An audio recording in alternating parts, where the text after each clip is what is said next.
everyone, and welcome back to Neverland. As we all know, 2016 is upon us, so I thought we could have a look at what you and I are going to discuss throughout the year. This video comes in two parts. Part 1 is today on movies, and part 2 will be uploaded on Saturday and will be about TV shows. I'm going to share with you my top 5 movie stories of the year. This is highly subjective and very biased, but nevertheless very exciting.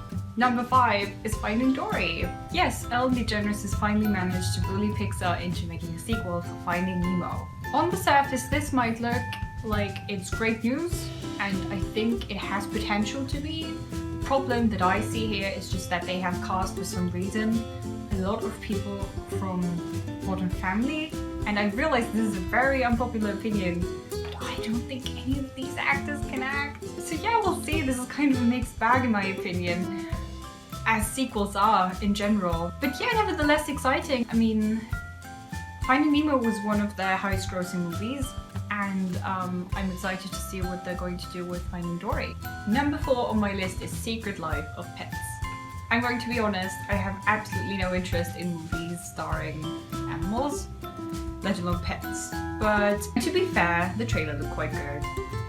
They have Will Ferrell, who is a very funny person in my opinion. And if you have a look at the buzz around it, it reminds me a lot of Minions, which is no surprise because both are by Illumination Entertainment, and I'm pretty sure they would want another property as successful as the Minions. But no! Oh, Minions was such a bad movie, I swear to God. Number 3 on this list is Ellis Through the Looking Glass. This is a controversial one, I guess. I know lots of people didn't like the first one, Alice in Wonderland, but I did, so I'm very excited for it.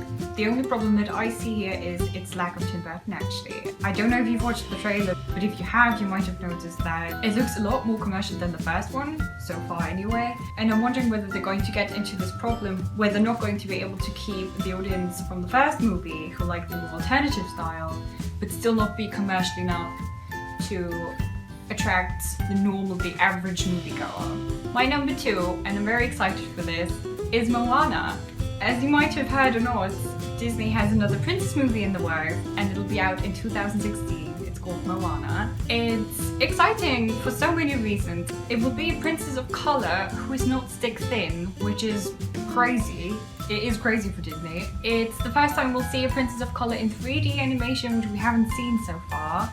Nevertheless, they're using new styles of animation for the background, which is more watercolor-like. And they've actually cast a girl the age of the princess, which they've never done.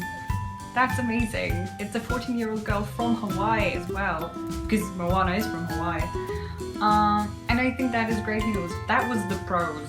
The cons that I see here are Frozen and Tangled. Again, another unpopular opinion. I have a lot of unpopular opinions. I really didn't like Frozen or Tangled. I think the writing in both was quite sloppy. However, Moana has people from Princess and the Frog working on it, and I love Princess and the Frog, so I'm hoping they're gonna do some good work there.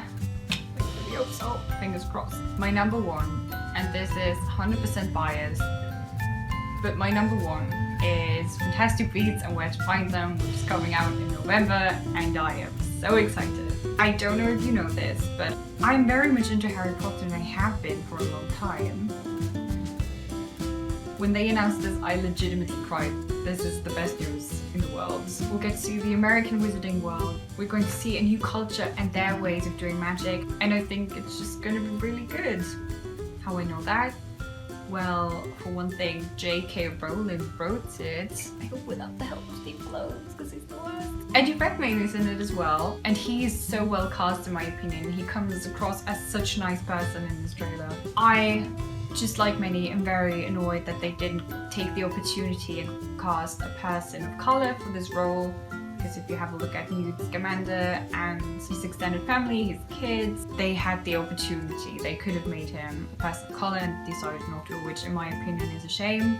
However, Joe Rowling said not to worry too much about diversity in this movie, as we haven't seen everything yet. So we'll see. I really hope they have more in store for us in terms of diversity.